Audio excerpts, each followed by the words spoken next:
तो आज से करीब 500 साल पहले सैमकोकू पीरियड में मिचिगाट से सुकीबुनी का बॉर्न हुआ था और उसके साथ उसका ट्विन ब्रदर था यूरिची, जिसको 10 साल पूरे होने पे टेम्पल बेच देना था उसके मार्क की वजह से। यूरिची को वो लोग मिचिगाट्सो से बहुत ही अलग ट्रीट करते थे। वो लोग बस उसको एक छोटे से कमरे में रखते थे। फिर भी मिचिगाट्सो छुपते हुए रोज यूरिची से मिलने आता था और यूरिची, जिसको सब लोग डेफ समझ रहे थे, वो हमेशा अपनी मदर के साथ ही रहता था। एंड वो यूरिची को एक फ्लूट भी गिफ्ट करता है। और जब वो लोग 7 साल के थे तभी मिचिगाट्सो स्वॉर्ड ट्रेनिंग कर रहा था एंड यूरिची वो देख रहा था। तभी यूरिची पहली बार बोलता है, मिचिगाट्सो शॉक हो जाता है। तो मिचिगाट्सो सोचता है कि ये इम्पॉसिबल है, इसे तो टेम्पल जाना है 10 साल हो जाने को। फिर भी यूरिची उनकी ट्रेनिंग देख रहा था और उनके फादर के सबऑर्डिनेट्स यूरिची को स्वॉर्ड देते हैं और बेसिक ट्रेनिंग देते हैं। और बेसिक ट्रेनिंग देने के बाद यूरिची तुरंत उनके ऊपर 4 अटैक लैंड करता है, जिससे मिचिगाट्सो शॉक हो जाता है क्योंकि वो अब तक एक भी अटैक लैंड नहीं कर पाया था। एंड वो यूरिची से पूछता भी है कि कैसे किया तो, लेकिन यूरिची बताता है कि अब मुझे समुराई नहीं बनना। और वह आखिरकार उसकी टेक्निक बता देता है कि उसने कैसे उनको डिफीट किया। और मिचिगाट्सो को पता चलता है कि यूरिची ह्यूमन बॉडी को एक एक्सरे के जैसे देख सकता है। एंड वो सोचता है कि अब फादर को पता चल गया है यूरिची के स्वॉर्ड किल के बारे में, तो वो लोग उसकी और यूरिची की पोजीशन स्वैप करेंगे। और उसी रात 3 बजे यूरिची मिचिगाट्सो को मिलने आता है और बताता है कि उनकी माँ की डेथ हो गई। एंड वो मिचिगाट्सो को बाय कहने आया था और वो टेम्पल के लिए निकलता है और वो फ्लूट के लिए भी थैंक्स बोलता है। और जब मिचिगाट्सो उनकी मदर की डायरी पढ़ता है तब उसकी जेलसी और भी बढ़ जाती है, क्योंकि यूरिची को पहले ही पता चल गया था उसकी मदर की इलनेस के बारे में।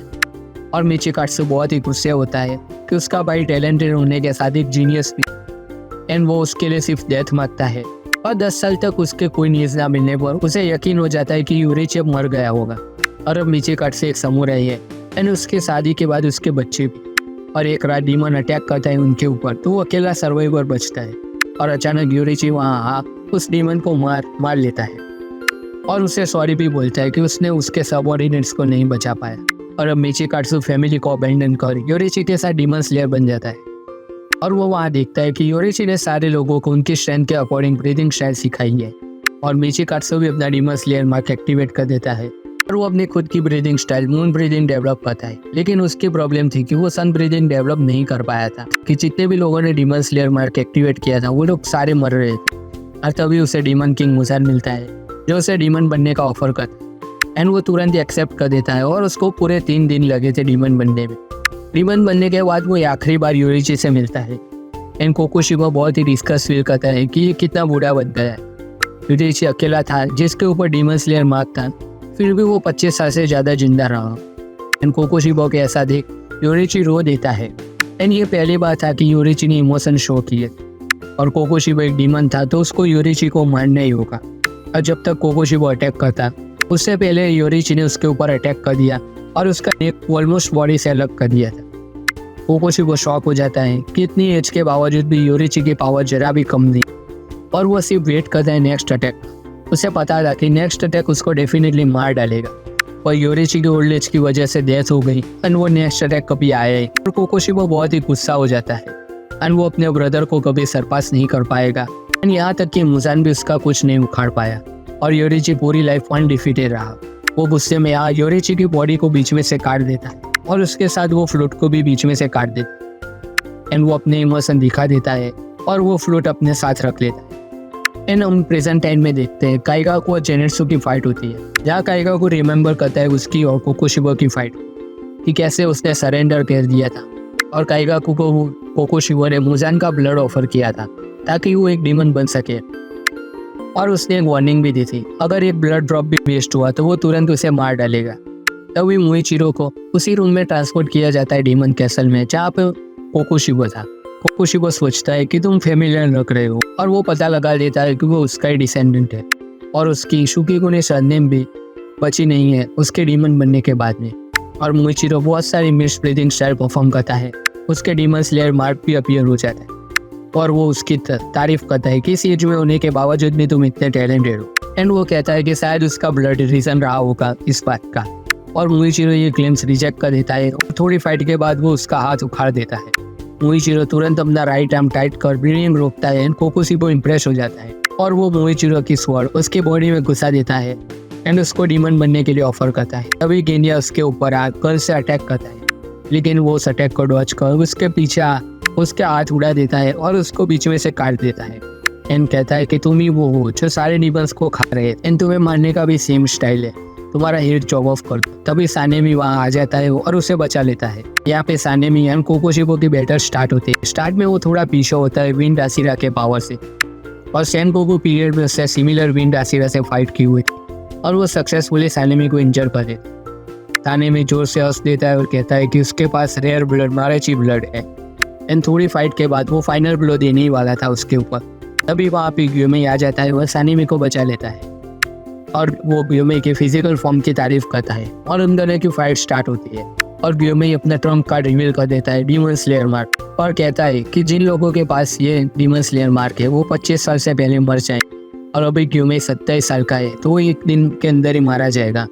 और वो उसको डीमन बनने का ऑफर करता है, जो ग्योमेई ठुकरा देता है और कहता है कि कोई तो होगा जो 25 साल से ज़्यादा जिंदा रहा। और फिर से उन दोनों की बैटल स्टार्ट हो जाती है। सानेमी में अपने वुंड को स्टेज कर देता है और अब वो एंड ग्योमेई साथ में मिलकर कोकोशिबो से फाइट करते हैं। तभी ग्योमेई और सानेमी को बहुत बुरी तरह से इंजर कर देता है, और वो थी कोकोशिबो की स्वॉर्ड जिसमें 3 ब्लेड थे, 2 एक तरफ एंड 1 साइड एक, और वो पूरी तरह से सीरियस था। एंड कहता है कि अगर तुम दोनों को मार दिया तो डीमन स्लेयर कॉर्प्स खत्म हो जाएगा, क्योंकि तुम दोनों अभी के सबसे स्ट्रॉन्गेस्ट स्लेयर्स हो। इस तरफ मुइचिरो अपने आप को बिलर से छुड़ा देता है और वो गेनिया की हेल्प करता है, इसको कोकोशिबो के एयर खिला देता है और वो सानेमी के फिंगर को उड़ा देता है, और दोनों आसिरा सिर्फ उसके अटैक को रोकने में लगे हुए थे। तभी मुइचिरो आके सानेमी को बचा लेता है। तभी गेनिया जो छिपा हुआ था वो याद करता है तांजीरो की बात को, the weakest person in the battle, और वो कोकोशिबो की ब्लेड को ही खा लेता है ताकि उसकी एबिलिटी उसको मिले। इधर ग्योमेई कामयाब हो जाता है कोकोशिबो का राइट आर्म उखाड़ देने में, और मुइचिरो उसके पेट में उसकी ब्लेड घुसा देता है और उसके इमोबिलाइज कर देता है। एंड गेनिया उसके ऊपर बहुत सारे गोलियां चला देता है। उसने गन को अल्टर कर दिया था जैसे कोकोशिबो ने उसके स्वॉर्ड के साथ किया था, और जैसे ही वो बुलेट कोकोशिबो की बॉडी में गए अचानक से वो ट्री बन जाते हैं और उसको ट्रैप कर देते हैं। और जैसे ही ग्योमेई व सानेमी उसको ख़त्म करने वाले थे वो याद करता है कि कैसे योरीची ने बहुत साल पहले उसे ऑलमोस्ट मार दिया था। डिफीट के डर से कोकोशिबो अपनी बॉडी पे बहुत सारे ब्लेड निकालकर सारे आसिरास को इंजर कर देता है, और मुइचिरो की ब्लेड यहाँ पे रेड बन जाती है। और यहाँ पे गेनिया ब्लड डीमन का यूज़ कर उसके बैक के ऊपर भी एक और ट्री बना देता है, और यहाँ पे स्लेयर्स कामयाब हो जाते हैं कोकोशिबो का हेड अलग कर। लेकिन तभी सबसे अनएक्सपेक्टेड चीज़ होती है, वो अपना हेड तुरंत रीजनरेट कर देता है और वो कहता है कि अब मैंने सरपास कर दिया है डेथ को भी। लेकिन तभी वो अपने आप को सानेमी के ब्लेड में देखता है एंड वो पूरा मॉन्स्टर बन गया था। वो याद करता है कि क्या इसीलिए वो समुराई बना था, और ग्योमेई अगेन उसका हेड अलग कर देता है। वो रीजनरेट करने का ट्राई करता है लेकिन उसकी बॉडी अब धीरे धीरे डिसइंटीग्रेट होने लगी। वो अब ब्लड डीमन आर्ट भी यूज़ नहीं कर सकता क्योंकि मुइचिरो की ब्लेड उसके अंदर स्टक थी, और वो एंड में मान लेता है कि उसको सिर्फ योरीची जैसा बनना था। और वो ये भी एडमिट करता है कि उसने ये बनने के लिए सब कुछ खो दिया। एंड में उसने अपने आखिरी डिसेंडेंट को भी मार दिया, और धीरे धीरे कोकोशिबो की पूरी बॉडी डिसइंटीग्रेट हो गई और हमें वो ब्रोकन फ्रूट भी दिखाई जाती। और दोस्तों यही थी पूरी story Kokushibo the upper moon rank 1। अगर आपको ये वीडियो अच्छा लगा तो वीडियो को लाइक और चैनल को सब्सक्राइब कर देना। हम